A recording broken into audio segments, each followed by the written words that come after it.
The state of Oklahoma learned some hard lessons during the COVID pandemic, seeing how supply chain disruptions wreaked havoc on the nation.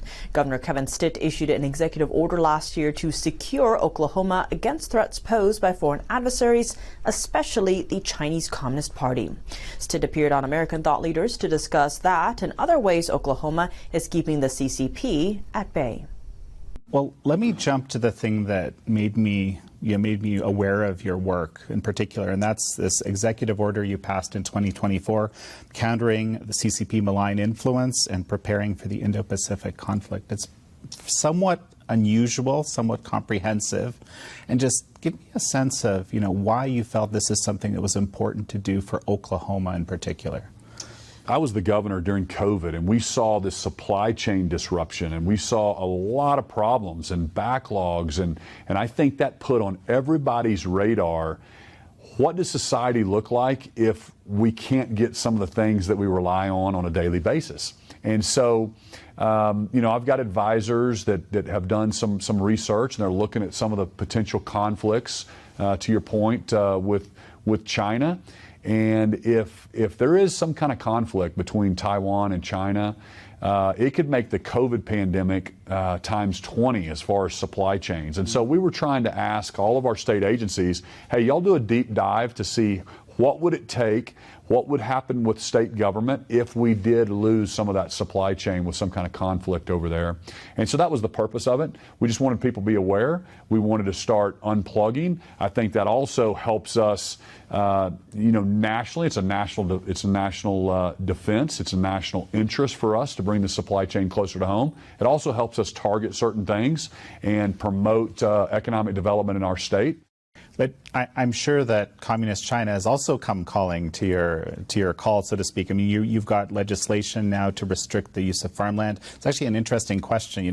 Was that actually a big problem before that legislation was passed and signed by you into law? It was, and basically it came out from the medical marijuana industry. So we had a state question before I got elected that authorized marijuana as a medicine. But really what happened, anybody with a hangnail can get a medical marijuana card. And so it's really turned into recreational. Like, you have to have a card, but it's so simple to get that. So what we saw is some of the Chinese nationals coming in, buying land, setting up these marijuana farms. And so we've really had to crack down on that. Because the industry popped up overnight after a state question, and it took a while to get the regulations and control and get to be able to do the secret shoppers and be able to make sure that we have control over that industry. So we've had to crack down heavily on that. When you think about buying farmland and around some of our critical infrastructure, we have Tinker Air Force Base, which is the largest maintenance and repair facility for the entire world. So it maintains all the Air Force fleet. It's right there in Oklahoma City. We need to be, eyes wide open with some of our adversaries buying land around some of these critical infrastructure. Then you think about our energy grid. It was exacerbated, I think, after the Biden's open border policies, and Trump has shut that down. When you look and you talk to his cabinet on how many people came into the country illegally, it can be concerning. Yeah.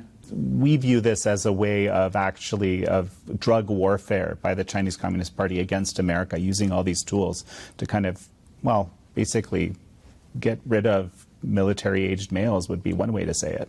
You don't want to be too much of a conspiracy theorist, but when you play the long game, and fentanyl is destroying our country, it absolutely could be a strategy of those folks to try to get, to your point, the young men addicted to this stuff. It's horrible.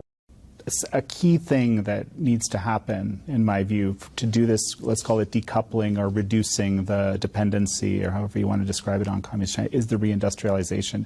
You mentioned earlier in the interview building a smelter here in Oklahoma. How are Oklahoma policies right now encouraging that process?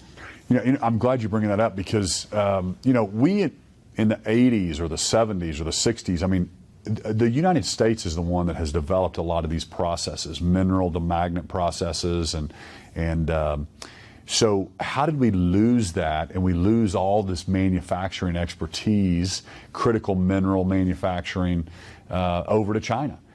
Because, you know, we said it was maybe too dirty or messy or whatever. And so now we know the mistake of that, and we're trying to bring that back. So the way Oklahoma approaches it is, if you're the most business-friendly state and you deregulate and you make sure that you have make sense regulations, and you're not playing gotcha with companies, then they're going to show up in your state. So we have USA Rare Earth, we've got Green Lion, we've got Blue Whale, we've got all the battery companies coming, we've got new battery companies that are making lithium and phosphorus type materials that are going to go into the new type of batteries instead of the cobalt nickel type stuff.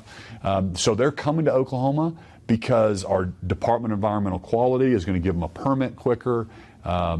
We're not going to beat them up on those things. And so you see other states that are really driving businesses away by over-regulating, over-taxing, and we take the opposite approach. Wonderful. Well, Governor, this has been a wonderful interview. Final thought as we finish? I think we cannot lose sight of, we have the greatest country in the world, and we have something different here and unique, that it doesn't matter where you're born or who you're born to or the circumstances of your birth. You can chase your American dream. You can accomplish anything that your imaginations will allow you to, as long as you're willing to work hard for it. And so we want to teach that to the next generation. And a lot of that has to do with education, but also energy, security and reliability and affordability, and then a free market economy. And it's the exact opposite of communist-controlled China. And so we need to teach our young people the difference. There's no such thing as equal outcomes. We want equal opportunities. We want everybody to chase their American dream, and everybody's dream's different.